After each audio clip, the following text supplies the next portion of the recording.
புது வீடு கட்டுறேன். என்ன டைல்ஸ் போடலாம்? ஹர்ஷா டைல்ஸ் வாங்க. இது ஆர்டினரி இல்ல, எக்ஸ்ட்ராஆர்டினரி. ஹர்ஷா டைல்ஸ். இனிமே கண்ணை மூடிட்டு கடலை எண்ணெய் வாங்கலாம். ஏன்னா மந்த்ரா கடலை எண்ணெய் இதயத்தின் தயாரிப்பு. வறுக்க பொரிக்க ஏன் எல்லா சமையலுக்கும் மந்த்ரா தான். மந்த்ரா கடலை எண்ணெய், அபார ருசி, ஆரோக்கியமான உடல் நலம். 2021 சட்டசபை தேர்தலின் போது திமுக கூட்டணியில் முதல் கட்சியாக தொகுதி பங்கீட்டை முடித்த விடுதலை சிறுத்தைகள் கட்சி இந்த முறை இன்னமும் தொகுதி பங்கீட்டை இறுதி செய்ய முடியாமல் திணறுகிறது. திமுக இந்த முறை கடுமையான கட்டுப்பாடுகளை விதித்து வருவதுதான் இதற்கு காரணம். இதனால்தான் திமுக மீது விசிக கடும் அதிருப்தியில் இருக்கிறதா? இதுகுறித்து விசிக வட்டாரம் கூறியது.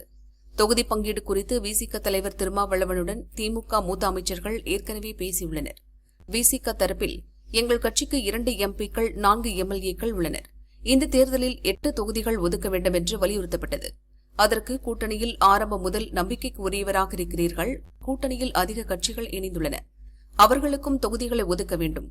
பழைய எண்ணிக்கையில் 1வது குறைத்துக் கொள்ளுங்கள் என்று திமுக தரப்பில் தெரிவிக்கப்பட்டுள்ளது. ஆனால் அதை திருமாவளவன் ஏற்க மறுத்துவிட்டார். அதே நேரம் 3 பொது தொகுதிகள் உட்பட 8 தொகுதிகள் தர வேண்டும்.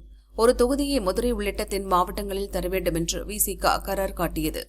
சரி, தருகிறோம். 6 தொகுதிகளில் பானை சின்னத்தில் நிற்கலாம். ஒரு தனி மற்றும் பொது தொகுதியில் மட்டும் உதயசூரியன் சின்னத்தில் நிற்க வேண்டும் என்று திமுக நிபந்தனை போடுகிறது. அதற்கு கடந்த தேர்தலில்தான் எங்கள் கட்சிக்கு அங்கீகாரம் கிடைத்தது. எனவே இந்த தேர்தலில் சொந்த சின்னத்தில்தான் போட்டியிடுவோம் என்று விசிக தலைமை திட்டவட்டமாக சொல்லிவிட்டது. திமுக தொடர்ச்சியாக கொடுத்து வரும் அழுத்தம் கட்சியினரை மட்டுமின்றி திமுகவுக்காக தொடர்ந்து குரல் கொடுத்து வரும் திருமாவளவனையும் அப்செட் ஆக்கிவிட்டது என்கின்றனர் விசிகவினர்.